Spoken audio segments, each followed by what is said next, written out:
It's Nate McMurray, NateCast, August 5th, 2026. I am here with supervisor candidates, the town of Cambria, in the center of Niagara County. Entrepreneur, former executive, winemaker, an all-around great guy, Duncan Ross. Duncan, how are you? I'm doing great, Nate. How are you today? Thank you for coming. I think we should start off with some fun stuff first. Okay.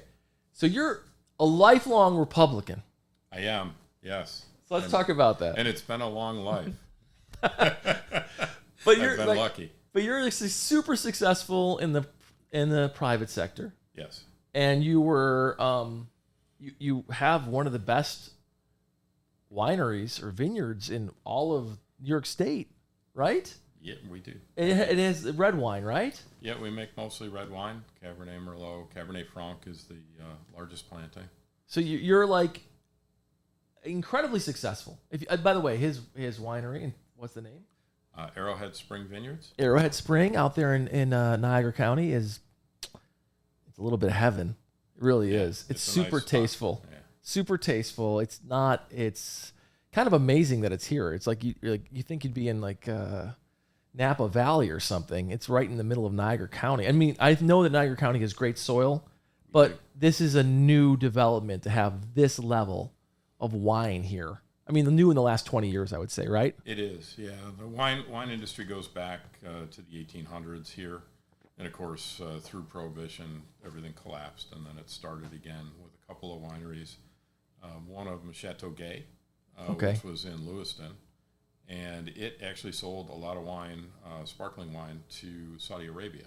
Oh, you're kidding. And I think that was due to the oil industry, in the 50s, 60s.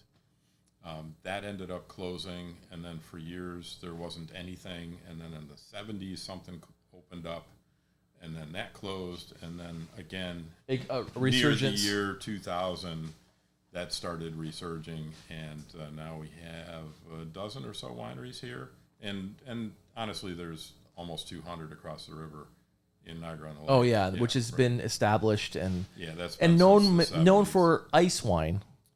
Known for ice wine, sadly. Right. Which guys like you don't think is real wine. We make ice wine. So our first ice wine was number 4 in the world. I didn't know that. Which was awesome. Ice wine is Wine Spectator. Because frozen. the Concord grape freezes, and when it freezes, it's super sweet. Yeah, it's any grape. Okay. But we use Vidal and Cabernet Franc to do ice wine, and it freezes on the vine down to -8 Celsius, whatever that is, Fahrenheit. And you have this, so you've developed this incredible, again, I got to say this, guys, if you go here, you're going to be blown away. And you can go anytime, right? People can drive up anytime, right? Yeah. And where's the address?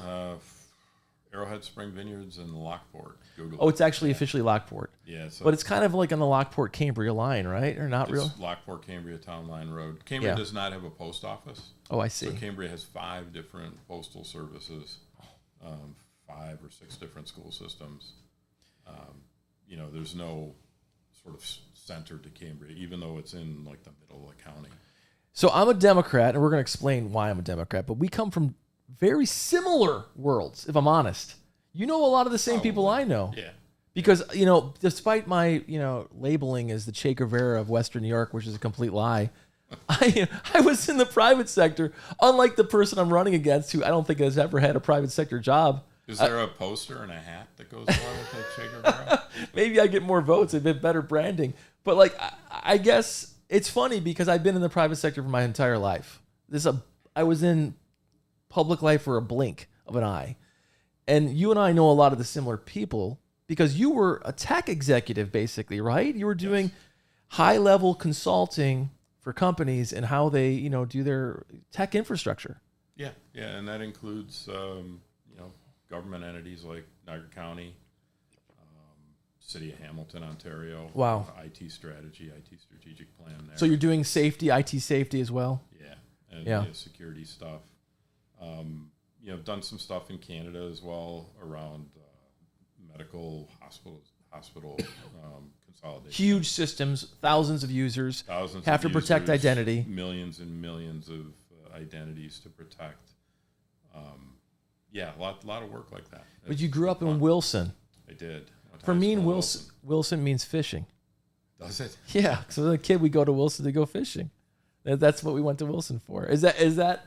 No, it's great. Yeah. Is that a consensus of the people there? Great. Yeah. I think sailing for me. Oh yeah, I gotcha. I'm more of a sailor than a fisherman. People that don't know that, I mean, that sailing on Lake Ontario is almost heaven, right? It's unbelievable. You can see Canada. You can see the skyline of Toronto in the distance. Yeah, we live in such a great area. Yeah. Because you've got this lake, and they're the Great Lakes, but they're huge. I mean, they're 300 miles long, 30 miles across, 600 feet deep. I think ours is the best. I think Ontario is the best one. I like Ontario because Superior is like an ocean. It's a little bit intimidating. Never gives up its dead. Oh, wow. It's beautiful though. It's beautiful. I'm not gonna. Superior it's 1 and 2. I like Ontario though because Ontario, it's got a mythical quality because you can see it, Toronto, and it's just these little Oz floating in the distance. It's kind of incredible. And Toronto's a fabulous city. Right next to us. Right there, and then you can theoretically, you're right to the Atlantic Ocean.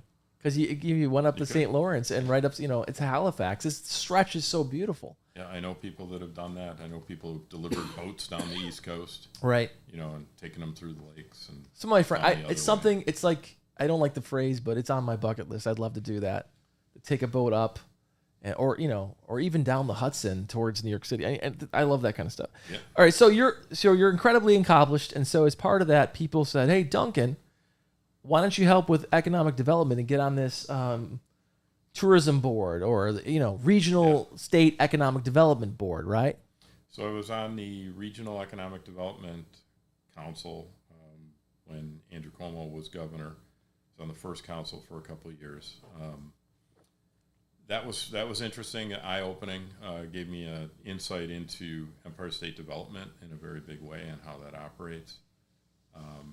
I've been on John Percy's Niagara Falls USA board for a few years, and I was on the board of the Binational Tourism Alliance, and then that's a big deal. And then president of that. I think there should be more of that. There should be more of that. Because sadly, that organization kind of fell to the wayside, through the pandemic. Because Niagara really, people say, well, the Canadian side's better. It certainly is. But you could make the argument that environmentally the U.S. side is better because you're in the falls. So the view is better on the Canadian side. Obviously, the attractions are more well-developed. But on the American side, you can go in the Cave of the Winds and walk the gorge in ways that you can't on the Canadian side. That's very true. I think, if you could look at it as one attraction, it'd be amazing. And let's say that it was just run by one entity, pick an entity, doesn't matter, make one up. And you made it into an international destination. That's what it should be. And you can do things on the American side that you can't do on the Canadian side. Exactly. So there's Fort Niagara. Right. Fort Niagara is 300 years old. Unbelievable. Those buildings have been in use for 300 years. I was swimming right at the sandbar yesterday in front of Fort Niagara off a boat. It was terrific. Yeah, it's unbelievable. I just can't believe people who lived here their whole life. I don't think you really realize some of the people, the quality of the fishing, the level of beauty. Like if you're either on the American side or the Canadian side, it's sunset. I think our side is better because the sun sets this way. They get the sunrise. Yes. They get the sunset. And the sunset on the Niagara River, the lower Niagara, is like unbelievable. We're not just being homers here. You're a well-traveled man, and so am I. And I've seen a lot. We don't know what we have here. I've lived in Europe. I've traveled all over the world, and it's an unbelievable place to live. From a farming perspective, you can't grow what we can grow here until you get down into Virginia. Right, because the quality of the soil. Quality of the soil and the lake. Right. Holding that temperature in and keeping us from getting too cold in the wintertime. Even though we do get cold in the wintertime, we get snow. Yeah. It doesn't affect farming negatively. I don't know how you feel about if you want to talk about this, but the snow is not what it used to be. It's we get intense snowstorms now. I don't remember these satanic snowstorms. I just remember a lot more consistent snow. Is the weather changed? You're a farmer. Tell me if I'm wrong. I think the weather has changed. Yeah. I was talking to a friend the other day, and there in the 70s you couldn't grow Cabernet Sauvignon here. It wouldn't ripen like it would. Oh wow. It would have been laughable, right? You would have to do it in a greenhouse or something. Right. And now we can ripen Cabernet Sauvignon every year. So it's getting warmer. It's getting warmer. I mean, we all know this, but it's scary that it's a sensitive subject. Look at the wildfires, right, in Canada. Like, that didn't happen when I was a kid. Never. And I only have 65 years of life to base any kind of observation on. Right, so like it's a very short window. And you're a Republican. This isn't about emotion; it's about facts. Well, yeah, like we can measure it. I don't remember breathing this stuff. I don't either. Like I don't remember the air being smoky, and I don't remember in England. It's been 150 years. They had a month of no rain. They have the first time in 150 years. Some of my friends were telling me it's like hell there right now. Yeah, they don't know what to do. They don't know what to do. Hot. And this isn't just weather or seasonal or cyclical. It's, again, in the course of history, it's never been like this. Yeah, it's hotter than it used to be. Our harvests are getting earlier. We've been doing this for 20 years, so we've got 20 years of good data. My wife's cousins grow apples and other fruit along the lake, and one of them has cherry harvest from 1973 to now. And they're 2 or 3 weeks earlier now than they were in 1973. I mean, that's significant. Do you want to talk about the fact, if you don't want to talk about that, well, listen, I guess I already asked. If you're going along Lake Ontario, there's a giant data center up there. There is the Mariner Data Center. So for me, it's jarring. And I know you can say, well, there used to be a coal plant there, but you're driving. There's two things that are jarring. That giant landfill, it's jarring. When you're coming off the escarpment, you have this beautiful view, and you have this almost unfathomable landfill, the size of it, and then you go down and you're driving and there's like overboard by Lewiston. Yeah. That's a future ski resort. I wish that was the case. That's the kind of stuff they do in Denmark. They'll like say, hey, we have this, they'll figure out a way to make it good. So I was driving along the river, and you see that site, which looks like Fort Knox. It's really militarized. Yeah, well, it has to be. Yeah, it has to be. And you're just kind of like, is this the right place for this? At the very least, along the water. And I know they're saying it's like they're not using a lot of wastewater, but have you heard the stories like in Kentucky and stuff where the wastewater from these plants is creating new types of bacteria that get into the water system? I have not. Yeah. But I do have a lot of experience building smaller scale data centers. Honestly, we need data centers. I would say of some sort. Of some sort. Right. I don't know of what type at this point because they all seem to be getting very, very large. There's not a lot of jobs that come with them. There's a lot of construction jobs, and that's something, and we have to balance that. And honestly, I see the traffic drives right by the winery because we're on the state road right that they go down. Yeah. To get to that data center. To work and to build it. There's these just gigantic trucks going up and down. Because they're putting dirt there. Fill. Well, no, these are trucks of equipment. I haven't. Oh, okay. I haven't seen Phil. My concern. I'm a Republican. Yeah. But I'm more of a '70s Republican. Right. Law and order. No one is above the law. Right. Take care of the environment because people need to hunt and fish, and right. we need to eat the fish. You talked about fishing in Wilson. Yeah. Like, you really can't eat the fish out of Lake Ontario. You can't. Right? Like, imagine if you could. It'd be amazing. If you could eat the fish out of Lake Ontario. I eat the walleye, though. We would have a commercial fishing industry. We would have seafood restaurants everywhere. You'd have walleye everywhere. It's good eating, by the way. But I'm the same as you. Like we need to balance economic demand. We do. But the problem is, it doesn't seem like that calculus ever really takes into account the environmental impact. And we can see what's happening in Niagara County right now, where a lot of people made a lot of money and they're gone. And then we're living in the waste of it with the environmental impact. Like the coal plant that was there. Yeah. That has, so they would ship coal out there on rail, which made sense. They rebuilt the railway. Right. Put that coal plant in, and it wasn't clean air certified, so it was, Eventually, economically, it didn't make sense to run the coal plant anymore. Right. I mean, that's why that coal plant died. Right. And But what happened to the coal ash that they burned? Right. Did they put it back on the empty coal cars and I don't take it think back so. and put it somewhere? Maybe back in the mine? No, they didn't. They buried it right there on site, right next to the lake shore. whatever cheapest. And honestly, it's double capped with clay. But again, we had another torrential rainstorm, and the videos I've seen of the erosion that we've seen on our farm. Did you see the lower Niagara? Yeah. People lost their whole docks. Yes. Yeah. Like And literally landslides came down. it doesn't take a lot of water to run through and carve that clay out of there, and then suddenly you've got all this ash in the lake. And you've seen what's happening at Love Canal. I have. So there's some people are alleging the cap is broken. Then you have the other landfill over at 102nd Street.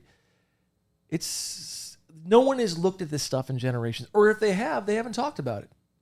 And it's that's the part of the economic evaluation we've also. Who are the data servers? If we're doing this to create flock cameras everywhere to monitor the human beings, that scares me too.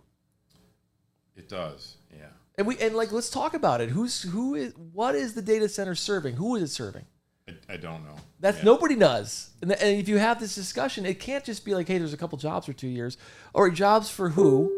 Who's benefiting from? This is the broader conversation. But let me not get too off topic. But I want to say, Duncan, occasionally you'll send me a text, and I'll be like, I couldn't hire somebody to give me this analysis. And I'm not trying to, as the kids would say, glaze you. It's just a fact. Like the level of detail and information, and you just do it off the top of your head. And I'm like, oh my gosh, this is like great analysis. I'm just going to say it. The town of Cambria couldn't afford you if they wanted to hire you to do consulting for the town. And you know that, and I know that, and it may not be politically correct to say, but isn't it funny because of the political system? Like this guy with all this know-how and intelligence has to scramble and fight because the local Republican Party says you're not allowed in. And if I'm saying something you don't want to say, just tell me. That's one way to sum it up, I guess. Usually my texts are in response to something that you said that I don't necessarily agree with. But I like it. I was like, this is a great point because I'm open to the conversation. Yeah, and I like that about you. I think, having people in office, regardless of party, is, who are open-minded and able to take in new data, new information, and make decisions that are good for the residents and businesses of Western New York. That's what we need. We don't need, we've had, cronies. We've had 12 years of just finger pointing, and maybe I'm exaggerating the 12 years. It's like more than that. There's just been a lot of Democrats are this and Republicans are that. And at the end of the day, most people in Western New York are very middle of the road. You're not getting the extreme, left or the extreme right, and I mean, watch me. I'll do something that nobody else will do on the Republican side. Kathy Hochul should address this environmental issue and come talk to the families. Okay? I just said something critical of the leader of the party locally. You did, yeah. And I've done this many, many times, and I often get calls to say, "Shut up, Nate, don't do this." But I'll do it. And where is she? Well, where is any of them? Right. I mean, there's some news about to break about the knowledge that Niagara County had. It's going to peel the paint off the wall, and how people hid this stuff. Yeah, we deserve better as residents. I remember Love Canal. I remember when it was happening. I was a kid, and I didn't appreciate it as a 11-year-old at the time. But boy, now we do. Now you look back and you think, knowing what I know of how hard life is and the repercussions for standing up and saying something that Lois Gibbs and that community had. And she was vilified, by the way. She was, yeah. A lot of people who do the right thing and fight for the right thing, they get vilified in real time. Yeah. I mean, that's the thing that young people should realize. You see the movies and you think that, hey, if I fight for what's right, everyone's going to love me. No, usually they're going to hate you. So I went through a period of time where I was traveling 100% for my job. and I would alternately tell them I was from Buffalo, and this is within the U.S. Right. I'd tell them, hey, I'm from Buffalo, and they say, oh, I must suck in the winter. Now, universally, that was the response. I know. And then I would tell them, you're from Niagara Falls. I'm from Niagara Falls. Everybody does it. And they would get a look on their face like, magical. Oh. I know. Listen. That must be awesome. And this is in the late 80s. I would travel. This is not far from Love Canal hitting the news. I would travel, and I would say, I'm from Buffalo, and people would say, armpit. Sorry, they would. We all know it. And I remember a lot of executives would lie. They would say, oh, I'm from wherever hometown they were from originally. Yeah. They wouldn't say Buffalo because it became a difficult, they'd be like, hey, we're from Buffalo. Oh, my God, how can you live there? Even if they knew nothing about Buffalo. I think that's changed. I think that's changed a little bit. I think the Buffalo Bills have done a lot to change that. People are a little more aware. I think if you took a net review of it, the Buffalo News have reinforced the idea that we're a loser community. I'm sorry, 4 Super Bowls in a row, like all these, like they lose in traumatic fashion. I'm sorry, I know no one wants to hear this, but I think my personal opinion is it should be, more like the World Series. I'll have a couple games at it. Listen, I love the Buffalo Bills, but I mean, it would change the game. I think that Josh Allen overall has been a huge positive. They're fun to watch. He's a huge positive for the community. He's a good guy. Anyway, but to my original point, enough about the Bills. No, the Republicans will not. The Republicans will not say anything about their leadership. Can you believe, Duncan? You said you're a Republican your whole life. Can you believe right now, in the middle of a war no one can understand, where kids are on these boats struggling for a year plus at this point, bad food, tired, and we're losing troops, the economy's garbage. That's just one issue. We could go through issue after issue after issue after issue. That you have no pushback from any Republican in New York State? Not one peep? I get mad at the Democrats. There's Democrats that won't say anything about Trump because they don't want to offend their Republican base. But there's no leadership at all from anyone in the Republican Party? Yeah, I don't know. I have a nephew on a boat right now. What's he feeling? I don't know. We don't hear from him a lot. You can't communicate. Yeah, it's crazy. But it's a shame. It's the country's not in a great situation. I don't think I'd run for any federal office, or probably not even a state office, because I don't really want to get into all that. Because I don't control any of it, right? Like, that's all. I get that, but my point is, if we don't talk about it on every level, there's a lack of courage that somehow is condoning of the national problems. And I'm not saying that our local politics should be about those issues, but there has to be some acknowledgement that this is a mess. Like the guy's giving himself blanket immunity for criminal, like tax crimes. I mean, that's crazy. I mean, it's just so out of the norm of what has ever been in my lifetime. Go ahead. I think the blanket immunity, was also done by Joe Biden. At the end of his, there was not for every financial crime in his life. Not the $2 billion slush fund. It's a matter of degree. I don't like what I see there. Yeah.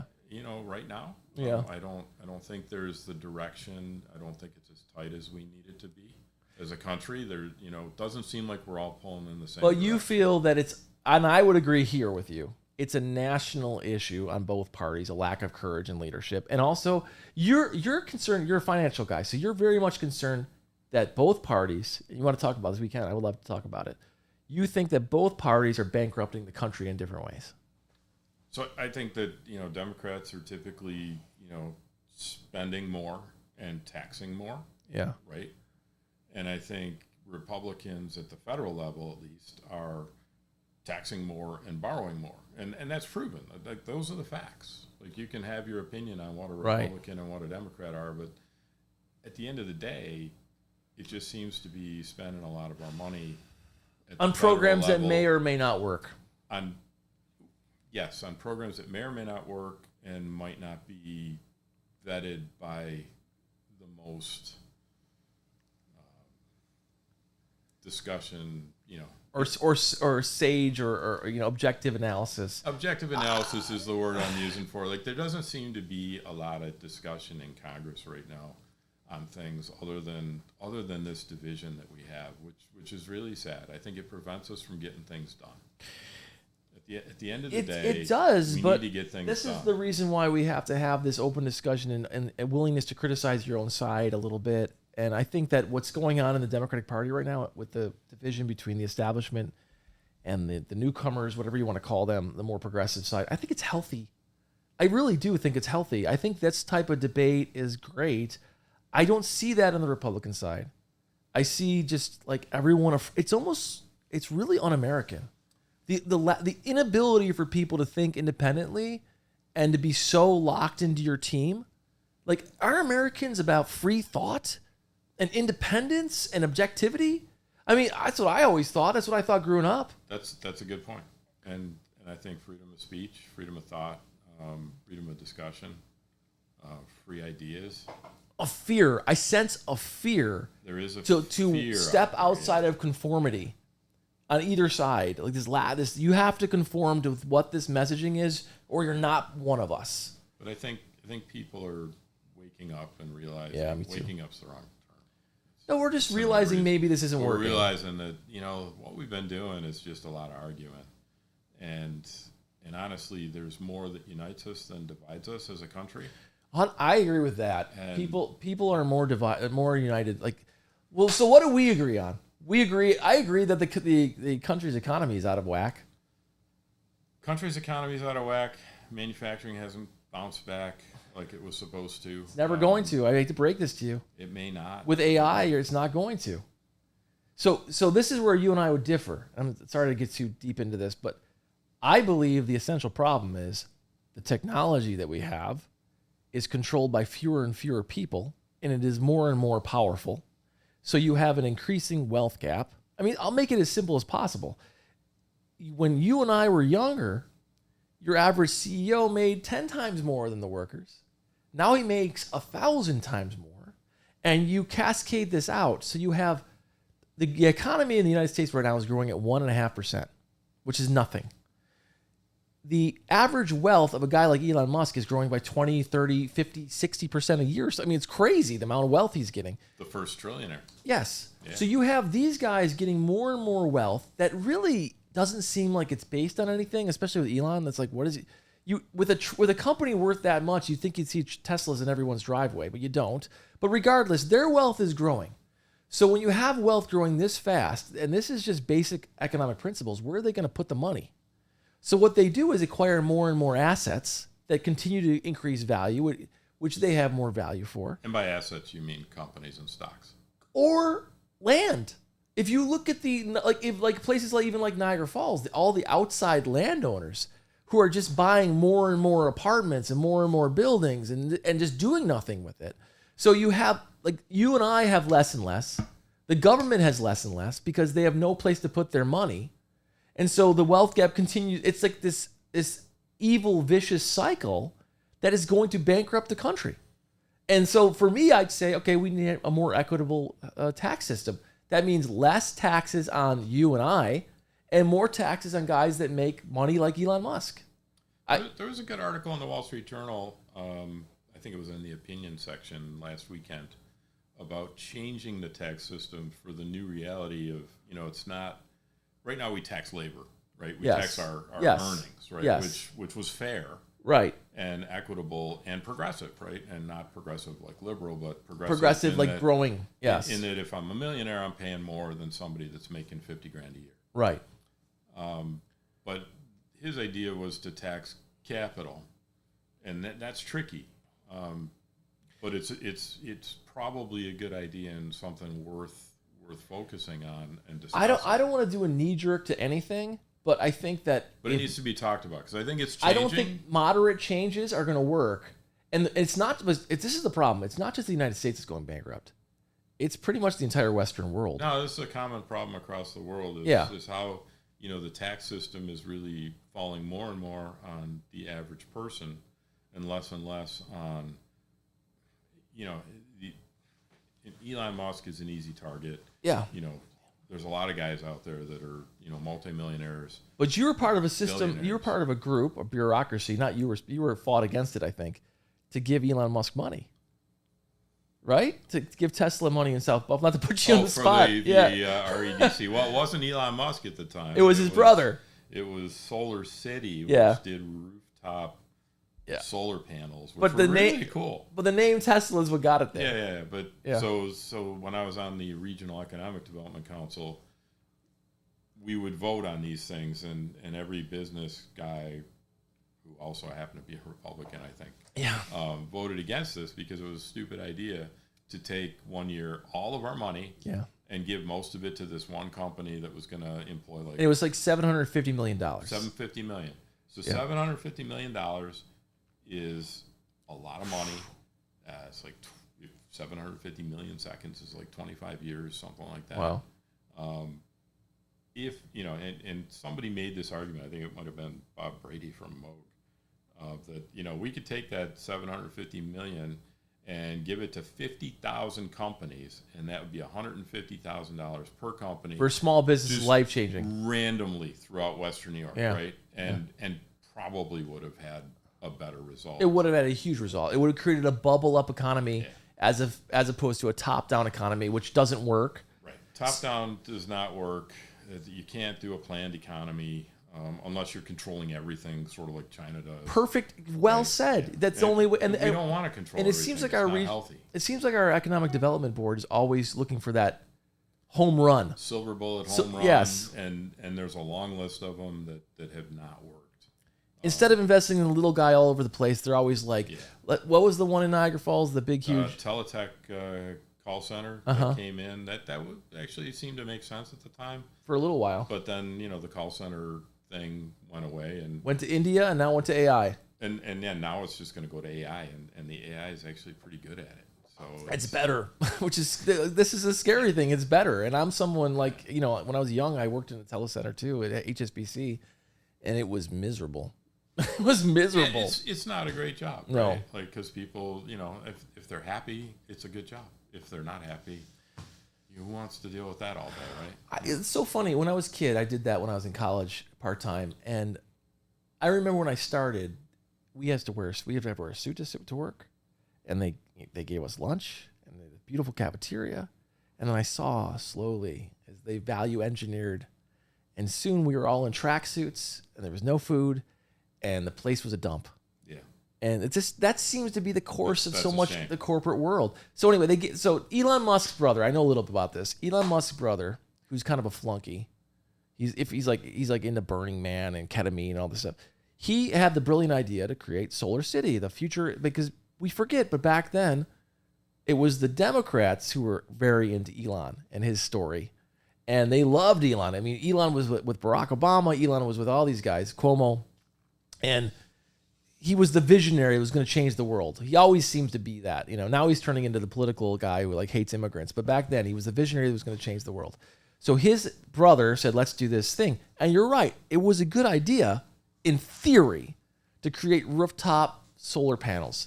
The problem was they found out quickly you have to wire these things together, and a roof will cost like $400,000. So it didn't work. It's a cool roof, though.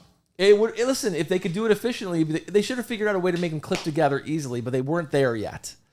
And so they created this. So you voted against it because you're like, hey, this doesn't make sense. But now we're in and it never did fulfill its promises, right? No, they did. They met their goals. They employed the number of people, but they not the types of jobs they promised. I don't know. Yeah. So we're in a situation now where I'm not going to speculate on what types of jobs they have. I know that I read that they made their goals in the paper, and online, and on the government sites. It reads to me like someone tried to fudge it so they made their goals so they wouldn't look even worse because this thing is not helped. I don't know. Yeah. So that facility, has it had the impact, the 750, has it been a great return on investment there? I think that the state should be lowering taxes and making regulation easier to deal with than they do. I'll give you an example. I'll give the example. I agree with you, but it depends. If it's regulation saying, "Hey, you can't dump," no. So that's not what I'm talking about. Right. That is not what I'm talking about. Yeah. Like everybody wants a clean environment. Yes. Everybody wants a clean environment. I don't care what political party you are. Right. You want a clean environment. No one wants radiation, toxic chemicals, companies just dumping stuff Right. everywhere. Nobody wants that. Right. The regulation I'm talking about is I need to get a liquor license. Impossible. And it's so stupid. And I had this conversation with the head of the SLA a few months ago. I said, it took me 13 months to get a license to serve non-New York wine and beer. Holy cow. Because they changed the licensing for New York beer brewers and allowed them to use external ingredients, which on our farm winery license, that became a non, we can't use it. So there's very few actual farm breweries. When they did that change, 3 hops farms within 5 mines of our winery went out of business, like within a year, because there was no more demand. I don't think if you've never opened a business, by the way, which is the case for most of the Republicans in Niagara County. Sorry to say this. Most of these guys never have any. I can't comment on that. I'll comment on it. Just don't know. They've all worked for government their whole life, and they have government pensions. But when you actually run a business and you realize how difficult it is to even do, put a deck on, you know what I mean? The amount of permitting. Yeah, the permitting, the paperwork, the year to take, a business that's already serving wine and beer and just wants to serve the wine and beer that they always served. If there was we're serving our own wine. If Kathy Hochul appointed a czar of cutting inefficient regulation like this, that makes us more of an efficient, and that makes us more business friendly. Look at Department of Government Efficiency. Yeah, but one that was not about making kids in Africa die. One that was actually designed to make it business more efficient. It would be brilliant. And I think everybody's behind that issue. I think everybody, regardless of party, is behind making things more efficient. Sorry to say this to you, but I've been in government. I don't think so. Some of these people are in it. So I'm not talking about people in government. Right. I'm talking about citizens, people who vote. I'm telling you, in these counties, in Niagara County, and also in I'm sure in Erie County, but I dealt more with Niagara County people. There's a whole system, an ecosystem, a subculture of people who've only worked for government that want to perpetuate their power in their little fiefdom or sinecure so they can continue to harass people, code enforcement people. I can tell you story after story when I was supervisor of so-called diehard Republicans who just cherished their little bit of a power over their ability to harass citizens. They love it. I'm sorry. There's a lot of people who say they're anti-government who love government in the worst form of government. So I think that, on a broader scale is a larger problem in that we have lifelong senators, lifelong Congress people, lifelong assembly people, lifelong state senators. They're in and they're in forever. Look at Schumer. Ugh. Schumer's been in, I don't know, as far back as I can remember. The worst, man. When I was running for Congress, this guy he wasn't just unhelpful. He was aggressively unhelpful. Oh, wow. Yeah, I'm in the middle of a race against Chris Jacobs, right? And he goes and does a press conference saying he can't wait to work with Chris Jacobs in Congress. Now, why did he do that? Is this because he's so impressed by Chris Jacobs? Nobody is. No offense. Sorry, he might be your friend. I don't know. But nobody is. He's like vanilla. But or he's like paste or something. But he did it because Chris Jacobs is filthy rich. And it's a way of groveling to power. And I'm this outside candidate. He's supposed to be on my side. But I'm telling you, when you get high enough, these guys are all together. It's one economic system at the top. And sorry, I know you want to get into that because you're focused on local issues. Yeah, Let's talk local. Let's talk local issues. Let's talk about town of Cambria. So I can speak to, town of Cambria has, picked on people in the past. I mean, it's well documented. There was a big town meeting last year, 400 people in the fire hall. And sorry about the lawnmower outside. The Forsyth Tavern, which has finally got its permitting and zoning after 8 years of struggle. These folks have the oldest tavern in Niagara County, I think. Oh man, it's gorgeous. And it's just a beautiful piece of property. They've got some sheep, and they're running this. And they had to go through how long? 8 years. Yeah. And I'm sorry to keep bringing this up because I don't think it really matters in the local level. These guys are Republicans. They're supposed to be pro-business. Why did it take 8 years to get their store open or their place open? That's what I'm here to fix. So what's your vision for the town of Cambria? My vision is to have a set of rules that are easy to understand. You know, our zoning, you know, so easy to understand and apply to everybody, right? Like, no one's above the law. No one should be treated differently based on who they know or who they went to high school with. That's all it is, man. You know, and it appears to be that there's every now and then in Cambria and in other small towns, you know, a problem. You know, we had 18 months of delay in building our winery due to the building inspector just throwing a fit.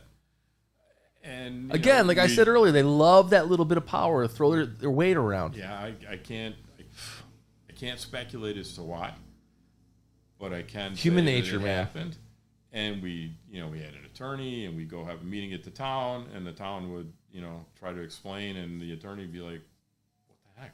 Like, it's New York State building code. Like, there's not a lot of options here. You either comply or you don't. And sometimes there's options on how to comply, but, right. At the end of the day, there's a standard set of codes that everybody has to comply to. And that should be the way it is. It should be very analytical. It shouldn't be emotional.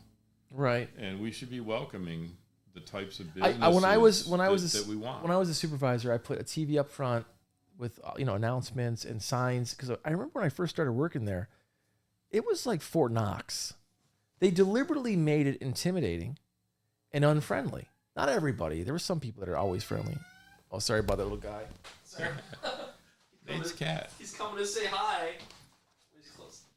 So I think, the master plan for town of Cambria needs to be updated. We need that vision. We need to know what types of businesses economically we want. friendly. Economically friendly vision for the businesses that we want, right? So if I was a town of Cambria guy right now, I would say, what are your natural strengths? Right. And it seems to be agriculture and local charm. Yes. And it's pretty straightforward. Yeah. People come out to pick apples. They come out to pick cherries. Yes. They come out during since fruit the season, dawn of time. Yeah. And the wineries are out there. It's a beautiful place to drive around. But what's their vision? Their vision is what? Solar farms? So solar farms going in. I think the solar farm does not align with that. And now part of that is the ORES thing where it's cited, automatically by the state and approved. And the town did, what in hindsight is probably the wrong thing. They fought it vehemently. So they wasted about $1 million. Okay, let's just tell everybody who's not what we're talking about. So there's two solar farms going in. I think they're both owned by foreign entities. They're gigantic. We're talking like over 1,000 football fields. Yeah, it's 1,000 acres. Yeah, it's giant. These are giant, and like since the dawn of time, since I was a child and my family used to grow out there, this has been farmland. My whole life, right? I mean, it's probably since, the colonies were here, farmland and great farmland, some of the best farmland in the world, like we talked about. So they said, no, we're going to put solar panels there. And then people were outraged because it was changing the natural character of the community. And so they're like, you know what? The Democratic Party's to blame because they control Albany and they have ORES, which is a law that says they are allowed to do this here. It's permitted to do it here. And hey, if you believe in the private sector, these homeowners want to sell the land for this purpose, right? Go ahead. They're leasing the land, but yeah, there's a private land use issue there too. Yes. People should be able to use their land within the zoning, that exists for the land. But the counter argument would be this is not zoned for this. It's not. It's only zoned because New York State is demanding this. So Rob Ort, all these guys get out there and say, we're going to stop this, and they waste about $1 million on legal fees, even though they should have known they didn't have a prayer. It was, to me, no, you're not saying this, I'm saying this. It was a way to, gin up votes and get, public publicity and headlines. They knew it wasn't going to go anywhere. It was a stupid case. So they lose the case because they know the sovereign, which is the state, can do what they want. They should be doing their job and going to New York State and saying, hey, this law doesn't make any sense, but they don't do that. They just do press conferences and get local headlines. So they did that. And then this is the killer. And if I'm saying something wrong, Duncan, I want you to call me out and live stream. Then they give the solar farm money. Millions and millions of dollars. Yeah, the meeting that we went to for that, it was the county IDA.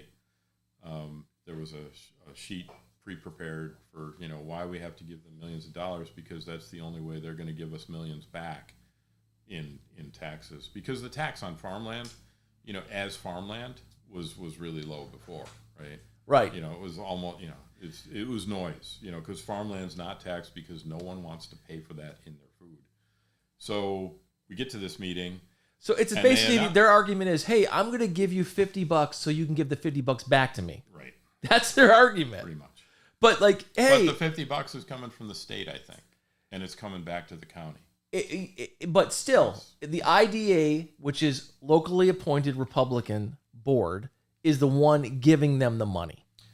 And the kicker there is that on the IDA form, the application form, which was also available and handed out from the company that's doing the solar, is check the box. Unless we get this money, the project's not viable. So in my mind, my comment was, if it's not viable, just don't give them the money and the whole thing goes away. To your whole subject earlier, But that's not true, is it? It's not going to go away. No, it's not. We're going to fight these guys. Supposedly. We're not going to do our job in Albany and get the law changed. We're just going to fight these guys with our friend's law firm or our buddy's law firm or whatever. Give them $1 million. And then when we lose that case, which anyone with a brain knows we're going to lose, then we're going to actually say, well, we give up. We're going to have to give them money to make this foreign company even more viable, and then pretend we don't have a choice in it. That's one scenario. I don't know what was done at the state level. I don't know what Rob Ort and company did, and we have other state representatives that probably worked on convincing them that the ORA's law was probably not the best way to go. But we're here. We're here. And we're not the only community fighting this, right? Like you go out east, towards Pembroke, and there is an even bigger solar farm. But this is what I feel about it. And I fought for solar farms on Grand Island because I thought, listen, in land that is otherwise not used, makes great sense. We'll get some money out of it. But to put this on land that had other viable uses in such a large scale, in a way that, forever changes the nature of the community, that is nuts. So it doesn't forever change. Well, for at least our lifetimes. For my lifetime, it will be, for me, it's going to be forever. Right. But in 25, 30 years, that land can be farmed again. If they remove the solar panels. And they have to remove the solar panels. The risk there is they're all getting bonds to do that. And I'm guessing with the same bond company. Yeah. If they all bail at the same time, then guess who's left, with more stuff to take out? We are. So, I would rather see cash deposited by these companies now. Yeah. Don't tell me you're going to pay for it in 30 years. Pay for it now. And we're going to put it in the bank. Do you know what I feel right now? I should invest in solar. Because if the county is going to give me all the money to pay for it and I have no risk, I don't even have to get a bond. Like I can get a bond, but I don't have to put up any money. Right. And I'm going to make this much money on it. Reduces risk for that company. I literally thought about, when I heard this, I'm like, why aren't I in the solar business? And who's the company going to be in 5 years? Who knows? It's owned by some Swedish, I think, affiliate or something like that. Who knows? And I like Sweden. So do I. But really, why? Where are the American companies, the American power companies? The whole thing doesn't make sense. It's to your point earlier. And somebody's going to buy that company, and it's going to be a different company. 5 years, and they're going to say we're not responsible for what we promised. That company promised, and then by that time, Robert will have his pension and be in Florida, and no one will know who to talk to about this. Yeah, I don't know if it's fair to call out individuals on this. I do. If you're in power for 20 years and you do press conferences where you say you're going to stop this, and you don't stop it, and then you fund it, you deserve some blame there.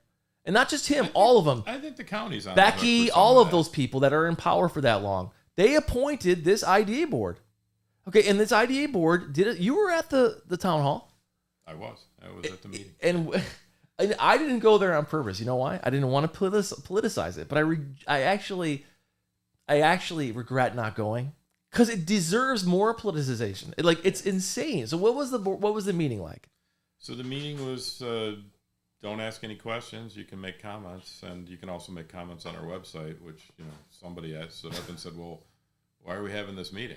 Like, the reason you have a meeting is for some back and forth. And it's a shame because there's been too many of those meetings, and that's one of the reasons I'm running in Cambria, is there's not the dialogue we need to have. I go to a town meeting, and there's not enough dialogue. It's very structured. It's way to control. It's way to check the box. Very controlled. And they can say, we had a public hearing. We had a public hearing, but nobody can ask a question. And in a small town, you can ask the questions, and you can sometimes get the answers. But that's not the way we really need to be running things. The question I have for you is, this is the allegation that will come out. Well, the reason why the IDA does this is to perpetuate the existence of the IDA, because they get like this whole, like, we give you money and the money comes back to us, and then we have, a reason to continue this organization. But even more nefariously, and you don't have to talk about this, allegedly, I'm alleging, is that they give the bond work to their friends and lawyers. Yeah, I have no knowledge of that. And the friends and lawyers get freaking rich off these deals. I've got some bonds, because we have to have bonds for the State Liquor Authority. Yeah. So, like State Liquor Authority, you got to have, I think it's a $1,000 bond. It doesn't cost much. Mm-hmm. Yeah, so only $1,000.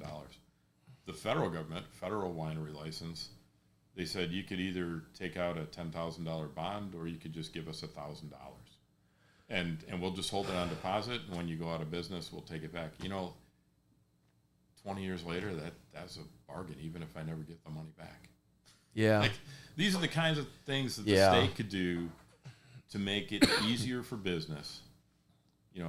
Instead of a $1,000 bond, hey, here's $1,000. You just hold that. When I return my license, you give it back to me. Just like you do with any type of right. If you go get chlorine for your pool, sometimes they have a box, and you say, oh, here's $8 for the box, and then when I come back. So let me say this to you.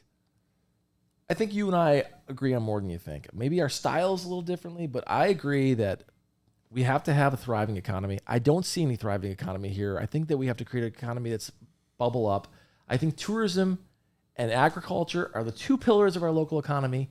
And for some reason, they're biggest industries in the state. And they're treated like the redheaded stepchild. I don't know if that's an appropriate term. Yeah. Like, people are embarrassed of tourism and embarrassed of agriculture. Yeah. But that's our economy. And those are real things, not like finance, like these finance schemes. These are real things that produce life and joy. So that's the pillar. So everything that we're doing, whether we're considering data farms or data facilities, or whether we're considering solar panels or any of this stuff, should be considered through the vision of those two pillars. And everything that we're doing should be making those strengths paramount. And building around them, right? So when Sam Filler took over New York Wine and Grape Foundation in, I don't know how many years ago, it was a lot of years ago. And I took him over to Niagara-on-the-Lake. And I said, look, this industry in Ontario is very concentrated and bigger than the entire New York industry. I want you to look around. How gorgeous it is. And not only see how beautiful it is and what a tourism asset this is, but look at people's tractors. Look at their pickup trucks. Look at everything around that. Look at the houses. Look at the houses. You don't see rundown houses. And this was at least 10 years ago. You see new tractors, new equipment, people doing innovative things. Brock University's been great, just like Cornell University in Ithaca. Right. Great at coming up with new techniques to grow things, new equipment. It's just phenomenal. So you've got all these equipment dealers. So one of our stops was Lakeview Equipment in along the lake in Canada. And I mean, you guys got like 20, 25 people working there selling and servicing equipment for vineyards and orchards. That's a good business. It's all the supplemental. It's a great business. And this is, I really think a lot of people in power don't understand how business works. There's a lot of spin-off businesses. And then you've got, you got Toronto driving that. So it's a little unfair, right? Because there's 6-7 million people in Toronto. Yeah, but who on our side is trying to get some of those people over here? Right. So, that could drive this side too. But the restaurants, the hotels, everything that grows up around an industry like that. There's two things. First of all, I want to say, if I win and you win, which I hope we do.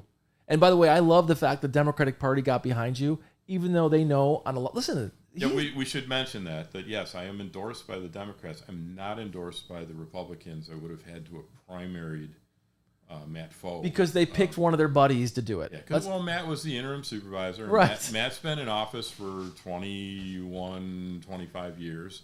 And part of, he's part of the system. Part of the system. He's a cog. He knows how it works. In the free market, if you two applied for a job, who'd get hired? It's a joke, dude. Duncan, it's a joke. I'm sorry. I don't know who Matt is. I just look at his background. Nobody is hiring him over you in the free market.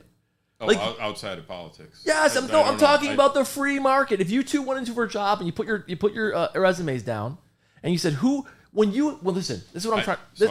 That's an unfair question because I don't know exactly. I'm gonna say right now, this is what I mean by the free market. I'm not talking about his value as a person, but if I got two people in a room, I'm like, who's gonna make me money? Because I gotta survive and pay my employees and pay my staff. Am I going to hire Duncan, who's got 40 years of experience doing this, or this guy who was the interim supervisor? I'm sorry to be so blunt about it. I wish voters looked at things like this. So the supervisor's a part-time job, Yeah, but it's an important job, Duncan. It's a very important job. I think it's more of a full-time, part-time than. Yeah, of course it is. Everybody realizes. But yeah, I think I've got the experience to do the job. God, it makes me so mad. To fix the communications problems, to get stuff onto Facebook and social media and to live stream meetings. It's not about emotion. There's so much emotion in politics. Everybody should look at it. What's in it for you? Yeah. So for me, it's what's in it for the people of Cambria. And when you make this vote, is someone who has experience that can upgrade our facilities, upgrade the quality of the system that's supporting the economy of the town, or a guy that's your bud? Yeah, and I think for me, it's about correcting problems that I've seen. Correcting the unfairness of application as right. Improving the communications. When I moved there 21 years ago, honest to God, like the notes were typed on a typewriter. Wow. Like within 2 weeks of the meeting, and then they were scanned to a PDF graphic file, so you couldn't OCR search it. Because they thought nobody cared. Well, no, because the woman that did it was old. The woman that did it forever, and that's how she did it. And there's nothing wrong with that, right? There is when you're trying to get information about what the town's decision. But that was 2004. It should have modernized earlier. Now it's quite a bit better. But it has a ways to go. We have not enough discussion in the town. Not everybody can make meetings. And frankly, when you go to a meeting, you're told you can't ask a question. What's the point even going? You're just watching a show? Yeah, you're just sort of, What we should do. Why take the time to do that? If I win, I'm going to meet not just with you. We should have a round table of all the local municipalities. And I could say, this is the stuff that's going on in Albany. I need your feedback on it. So how this is going to affect you. I think that's a great idea. I think there is some cooperation between the towns, between some of the towns, and honestly, this last rainstorm again has really driven home the need that all of these towns need to be working together and with the county on making sure that our drainage is working, at least the main conduits of water. Right now, that's not working. And, I live on a hill. This happened in 2021. One of our fields was underwater for 12 hours because the water was blocked in the woods. And the town got in trouble a few years ago for digging on somebody's land to clear a ditch and got sued, and that person won. And so they're not really taking, they're not being very proactive because they're afraid to get sued again. Because naturally they're afraid to get sued again. But there needs to be some sort of almost a right of way for some of these conduits, the major ones, to get the water out of there, because when the water comes through, it comes flying through. And then it ends up at the bottom of the escarpment, and those people then have a much bigger problem. I was in the gorge yesterday. You should see that. It looks like mini Niagara Falls everywhere. Yeah, coming off the top, wastewater. Yeah. I mean, the water's still flying out. It really is. It's gushing. Still puddles all over the place. Yeah, it's crazy. All right, so we talked about a lot here, and you could see, guys, who've anyone who's taking the time to listen to this, he's not focused on national issues. He's focused on local issues, and which is great. And he's a business-minded guy. I would agree with you. If I go to Albany, it's about, I think someone needs to speak a little bit of truth to them. But because I'm a Democrat, I'll be able to do it in a ways that the Republicans either don't want to, because the thing you talked about in the beginning, the partisan nature of politics in 2026. But so I'll be able to be a little bit of a bridge between some of these more conservative people regionally and the more liberal people in Albany. Say, listen, these are their concerns. I'm one of you. I'm a Democrat, but let's help their concerns too. So we talked about that. We talked about Cambria. We talked about your background. We talked about your focus on agriculture and also on hospitality and tourism. Is there anything you want to add to the people? Because a lot of people are going to see this, Duncan, probably more than you think. Do you want to talk about the fact that, hey, you're with Nate McMurray, the Democrat, and that's so dangerous, and why would you do that? Because I bet you've gotten negative feedback on it in the past. Because we've talked, and you've... I might have gotten negative feedback on it. Yeah, I mean, I'll talk to anybody. I'll work with whoever wants to work with me, because we're not all going to be the same party. We're not even within the same party. If you look at the Republican Party and the Democratic Party, there is a very broad spectrum. It's totally in the U.S. We have this two-party system, and any third parties, are sort of just not part of the action, right? And most of us don't right? align with Green either Party, one. Libertarian, right? Like it's like, for me, if you ask me on certain issues, I'm going to sound like a libertarian, because I'm like the government shouldn't be involved in this. Leave people alone. And on other issues, you're asking me, I'm going to sound like on economic issues. I think we have a serious problem in this country with inequality, and the inequality is not the right word. Basically, the capitalist system is breaking because of greed. And I believe in the free market, Duncan. Let me say this. We're told the free market can solve all problems. Like when I was in law school, I remember I had a professor from Ireland. He said, how many Americans does it take to screw in a light bulb? And the answer is none. They just sit there and hope the free market does it for them. They just watch it. So we think in America, the free market is the great equalizer. It rewards merit. It punishes sloth, which ideally it would. But all markets are made of rules, all right? And our market is made of rules. Who writes the rules? The most powerful people to serve their own interests, whether it's about taxing capital versus labor differently, whether it's about regulation, whatever it is. So the most powerful people are shaping the rules of a market that has made it tremendously unfair for regular people. So I am not someone who believes in communism or socialism. I believe that we should create a system, a free market system that truly rewards merit. Because you have people that are the so-called idle rich who never have to work and are living like some sort of like Louis XIV lifestyle.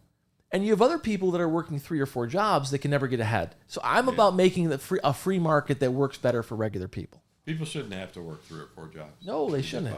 Or live in constant fear. When I started working after college, 1981, there seemed to be a decline in the number of manufacturing companies. Yeah. It was hard to find a job. Totally. And I got a couple offers, and I was very lucky to get those offers. What I learned was, you have to be flexible. You have to be willing to do a lot of different things and be useful and learn. Right. And I've carried that through my career. But at the same time, I've watched manufacturing companies go under one after the other and move. That's a trend. And I don't think there's anything we can do to stop that locally. But, America was built by hardworking people. Really hardworking people. And, the economy was built by people with ideas, people who did things, people who worked with other people and built things. And that is going to continue. People still want to do that. It's hard to do that. It's hard I think you're these right, days though, to do that because now houses are everything's super expensive. Food's expensive, houses are expensive, gas is expensive. everything's expensive. When we started the winery, I got laid off, and I got a pretty good severance, and I started doing some consulting work. But that severance allowed me to take a chance because, hey, guess what? When you lose your job, you lose your health care. Yeah. You lose your health care, you're paying for it. Yeah. And, I thought it was a lot of money 22 years ago. Jeez. It's a shit ton more money crazy. now. It's way more money. Insane. And I've lived in countries where healthcare has just been, paid for by the government. And, it's a little scary in this country on how we would actually implement that. But, frankly, taking that burden off of businesses and off of individuals, actually it makes economic sense. Well, it opens up the possibility that you could, in fact, invest leave your job and start a small business and not have to worry about your health care, which is a big worry for most people. And there's a lot of people out there who just don't have health care because it's too expensive. Listen, I know. And the other argument is, well, you just go to the hospital and they'll fix you up. Yes, they'll treat you. And give you a bill that you have to be stuck with for the rest of your life. Yes. And even if that bill is paid because you can't pay it, it's not the best system to go in the emergency room and sit there and wait for treatment. That's a terrible way. It's terrible. To the whole thing doesn't make sense. And then across the way, they're building a $2 billion hospital right now. You said you worked on the Hamilton healthcare system or something? No, I worked for the city of Hamilton, and I worked in the Winnipeg area hospital group. It was 10 hospitals that were joining together. It isn't perfect, but they're providing healthcare that's comparable at a much cheaper rate than we pay for in America. I'm talking about cheaper for the country. Cheaper for the country, and no system's perfect, right? So we had at the winery for a while, a lot of Canadians coming over for MRIs because the waiting list for MRIs was long, and for $600-700 they could get an MRI in Lockport. Right. And then somebody there said, "Hey, if you're looking for lunch, go to Go Arrowhead." there. I don't know who. Thank you, whoever that was, if you're watching. But they would come over and do that and have lunch at our place. And back when I was president of the Binational Tourism Alliance, the executive director talked to me about medical tourism, which I laughed. I said, "What the hell is that?" And she said, "That's when people want to get a procedure and it's not offered locally and they go somewhere else to have it because either it's better done, like think Cleveland Clinic, or it's cheaper." So there might be cases like that, but I would say there's far more cases of people trying to get healthcare in Canada. And if you try, I think overall their system works great. I think that in South Korea, like where I'm most familiar with South Korea, they have huge hospitals designed only to treat Americans because it's so cheap. People go to South Korea. Oh my God, by the hundreds of thousands. No kidding. Yes, for everything from plastic surgery to routine whatever cancer treatment. We're exporting more and more people. It's not just South Korea. It's like Turkey. All these countries are now. If you go on TikTok, they're all advertising. Come to our clinic. There's a lot of doctors that are moving out of the country right now because they're not able. The sad part is we pay more for healthcare here in this country than anywhere else in the world, and the doctors aren't making it. They're not making it because they're paying for the administration. They're paying for the bean counters.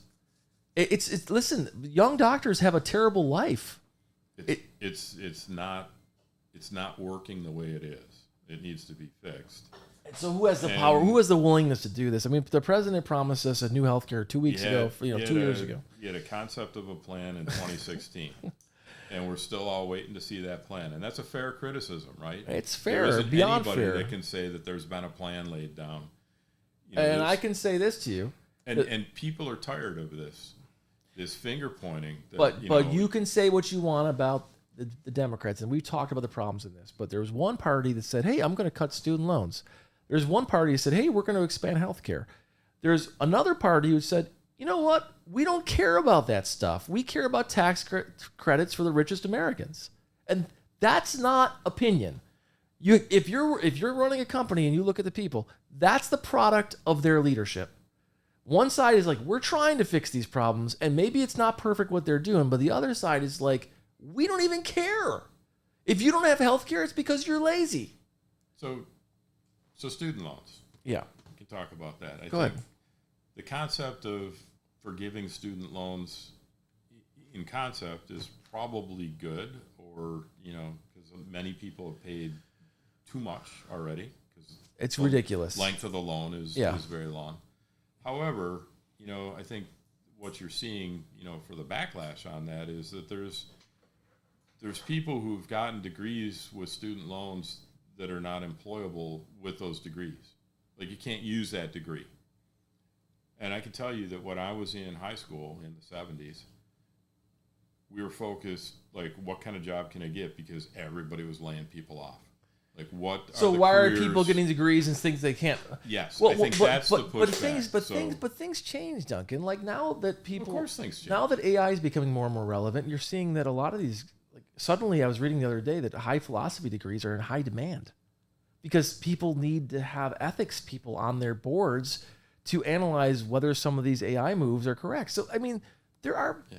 I was a philosophy minor, okay, and I had to be careful because I did not want to be a philosophy major, because in the 80s, if you were a philosophy major, you would never work because people would just think you just talk. But the capitalist system does reward different things at different times. It does. And I think... And nobody can predict the future of what that job demand is going to be. And the idea that we should destroy the liberal arts, which is what creates critical thinking people that improve society.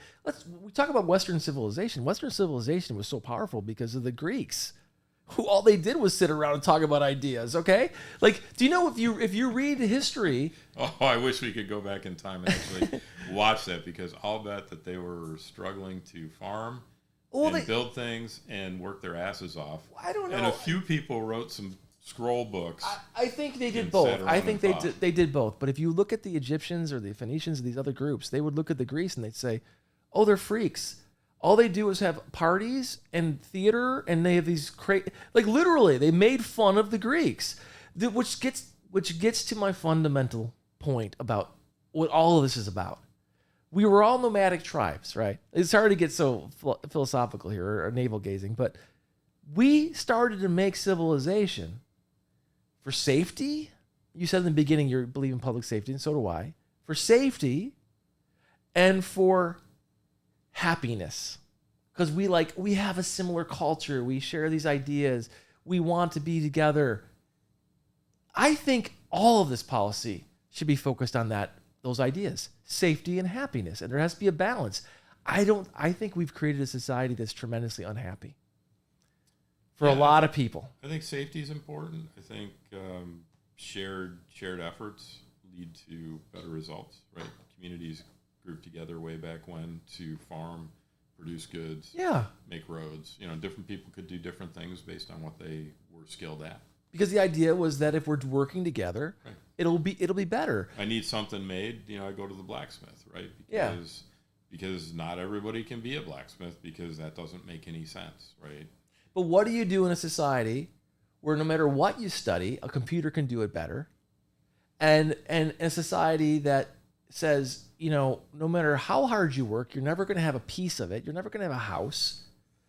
This is we need to really talk about philosophy. We need to have some real discussions about the purpose of government and what's next. Because I believe, well, you said in the beginning, people want to create, they want to build, they want to trade.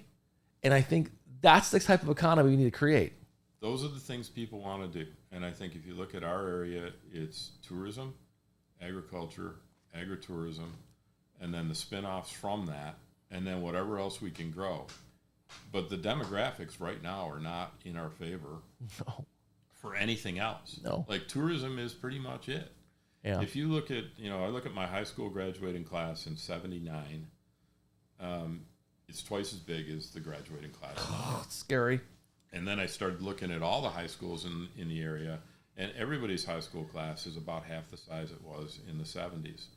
So the population's gone down a little bit, but the population of really young people in school has gone down a lot. So all those folks are going to go to college. They may or may not get a job here. Typically a number of people move out for better opportunities. I'm driving my son to college tomorrow. So in 20 years, away from here, what does this look like, right? Does our population go down even fast? Have we reached a point where the population is going to start really going down, and that's going to affect housing prices probably in a good way if you're buying a house, in a bad way if you're looking to cash out and move to Florida. When I was a kid, you remember this, Doug. When I was a kid, I thought it was as bad as it could get in Niagara Falls. I remember people talking about how it used to be better. And it is way worse now. And it's not just Niagara Falls, by the way. If you look at the suicide rate in Niagara County, it's twice the state average. Yeah, it's high. Yeah, we have suicide rate in farming is high nationally. People don't understand that. And they haven't. We could talk all day, but the last thing I promise, because I know you're a working man. He's got to work, guys.